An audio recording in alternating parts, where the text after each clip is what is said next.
ಸಮುದ್ರದ ನಡುವೆ ನಿಂತಿರುವ ಆ ವಿಶಾಲ ಶಿವ ಮೂರ್ತಿ ನೋಡಿದ್ದೀರಾ? ಎತ್ತರ 123 ಅಡಿ. ಕಣ್ಣು ತೆರೆದು ನಿಂತ ಶಿವ. ಸಾಗರ ಅವನ ಪಾದದ ಬಳಿ. ಆದ್ರೆ ಗೊತ್ತಾ, ಮುರುಡೇಶ್ವರ ಕ್ಷೇತ್ರ ಇರೋದು ಆ ಮೂರ್ತಿ ಕಾರಣಕ್ಕೆ ಅಲ್ಲ. ಇಲ್ಲಿ ಇರೋದು ಅದಕ್ಕಿಂತ ಬಹಳ ದೊಡ್ಡ ರಹಸ್ಯ. ರಾವಣನ ಒಂದು ತಪ್ಪಿನ ಫಲವಾಗಿ ಈ ಕ್ಷೇತ್ರ ಹುಟ್ಟಿತು. ಆ ಕತೆ ನಿಮಗೆ ಗೊತ್ತಿಲ್ಲ. ರಾವಣ ಸಾಮಾನ್ಯ ರಾಕ್ಷಸ ಅಲ್ಲ. ಅವನು ವೇದ ಪಂಡಿತ, ವೀಣೆ ನುಡಿಸುವ ಶಿವಭಕ್ತ. ಕಠಿಣ ತಪಸ್ಸಿನಿಂದ ಭಗವಾನ್ ಶಿವ ಪ್ರಸನ್ನನಾಗಿ ಅವನಿಗೆ ಕೊಟ್ಟ ಕೊಡುಗೆ ಆತ್ಮಲಿಂಗ. ಶಿವನ ಸ್ವಂತ ಆತ್ಮದ ಶಕ್ತಿ ಇರುವ ಲಿಂಗ. ಇದನ್ನು ಯಾರು ಹಿಡ್ಕೊಂಡಿರ್ತಾರೋ ಅವರನ್ನು ಯಾರೂ ಸೋಲಿಸಲು ಸಾಧ್ಯ ಇಲ್ಲ. ದೇವತೆಗಳೇ ನಡುಗಿದರು. ರಾವಣ ಇದನ್ನು ಲಂಕೆಗೆ ತಕ್ಕೊಂಡು ಹೋದ್ರೆ 3 ಲೋಕ ಮುಗಿದ ಹಾಗೆ. ದೇವತೆಗಳು ಓಡಿದ್ದು ಗಣೇಶನ ಹತ್ತಿರ. ಗಣೇಶ ಒಂದು ಯೋಜನೆ ಹಾಕಿದ, ಸರಳ ಆದ್ರೆ ಬಲವಾದ. ರಾವಣ ಆತ್ಮಲಿಂಗ ಹಿಡ್ಕೊಂಡು ಗೋಕರ್ಣ ಕಡೆ ಬರ್ತಿದ್ದ. ಶಿವ ಒಂದು ನಿಯಮ ಹಾಕಿದ್ದ. ದಾರಿಯಲ್ಲಿ ಒಮ್ಮೆ ನೆಲಕ್ಕೆ ಇಟ್ಟರೆ ಅದು ಅಲ್ಲೇ ಉಳಿದು ಬಿಡುತ್ತದೆ, ಎಂದಿಗೂ ಕದಲದು. ಗಣೇಶ ಚಿಕ್ಕ ಬ್ರಾಹ್ಮಣ ಬಾಲಕನ ರೂಪ ತಾಳಿ ರಾವಣನ ಮುಂದೆ ನಿಂತ. ಸಂಧ್ಯಾ ಸಮಯ. ರಾವಣನಿಗೆ ಸೂರ್ಯ ನಮಸ್ಕಾರ ಮಾಡದೇ ಇರಲು ಆಗದು.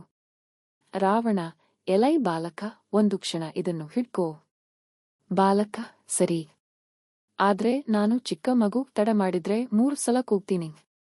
3ನೇ ಸಲಕ್ಕೆ ನೆಲಕ್ಕೆ ಇಟ್ಟು ಬಿಡ್ತೀನಿ. ರಾವಣ ನಕ್ಕ, ಪ್ರಾರ್ಥನೆ ಶುರು ಮಾಡಿದ. ಅದೇ ಅವನ ತಪ್ಪು. 1, 2, 3.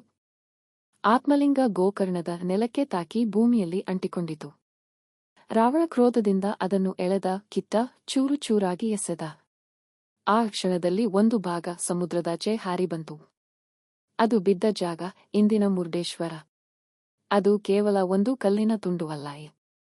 ಅದು ಆತ್ಮಲಿಂಗದ ಕವಚ, ಶಿವನ ಶಕ್ತಿಯ ರಕ್ಷಾ ಕವಚ. ಅದಕ್ಕೆ ಮುರುಡೇಶ್ವರಕ್ಕೆ ಆ ಹೆಸರು. ಮೃದಲ್ಲೆ ಎಂದರೆ ಕವಚ, ಈಶ್ವರ ಎಂದರೆ ಶಿವ. ಮೃದೇಶ್ವರ, ಮುರುಡೇಶ್ವರ. ಈ ಊರಿನ ಹೆಸರೇ ಆ ಕಥೆಯ ಸಾಕ್ಷಿ. ಮುರುಡೇಶ್ವರದಲ್ಲಿ ನೀವು ದರ್ಶನ ಮಾಡ್ತೀರಾ, ಅದು ಸಾಮಾನ್ಯ ಲಿಂಗ ಅಲ್ಲ.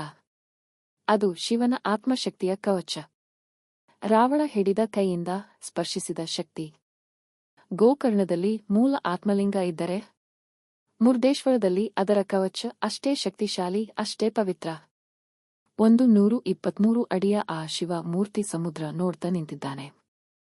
ಆ ದೃಷ್ಟಿ ಯಾವ ದಿಕ್ಕಿಗೆ ಅಂದ್ರೆ ಗೋಕರ್ಣದ ಕಡೆ. ತನ್ನ ಆತ್ಮಲಿಂಗ ನೋಡ್ತಾ ನಿಂತಿದ್ದಾನೆ ಶಿವ.